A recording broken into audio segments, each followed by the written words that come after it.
काम करतं. त्यानंतर आपलं चौथं प्रोडक्ट आहे 13-0-45. 13-0-45 मध्ये नत्र आहे 13%, 0% स्फुरद आहे आणि पोटॅश आहे 45%. जे नत्र आहे ते नत्र चौथ्या दिवसापासून काम करते तर पुढच्या 12 दिवसापर्यंत. आणि जे पोटॅश आपल्या जमिनीत काम करायला सुरुवात करते 10व्या दिवशी आणि संपते 21व्या दिवसापर्यंत. असे काम हे 13-0-45 करत असते. त्याच्यानंतर आपलं 13-0-45 नंतरचा पुढचं घटक आहे 0-52-34.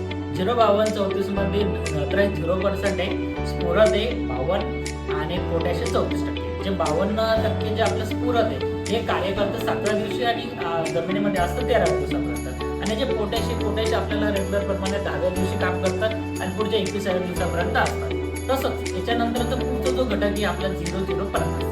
हे जे 0-0-50 आहे याच्यामध्ये नत्र आणि स्फुरद हे 0% असतात, फक्त याच्यामध्ये पोटॅश असतात. पोटॅशचं जे आहे तर पोटॅश आपल्या जमिनीत 0-0-50 सोडलं की हे जमिनीमध्ये 10व्या दिवसापासून कार्य करायला लागतं आणि पुढच्या 21व्या दिवसापर्यंत पोटॅश हे त्याचं कार्य करत असतं. धन्यवाद मंडळी. आजच्या व्हिडिओमध्ये बस एवढंच.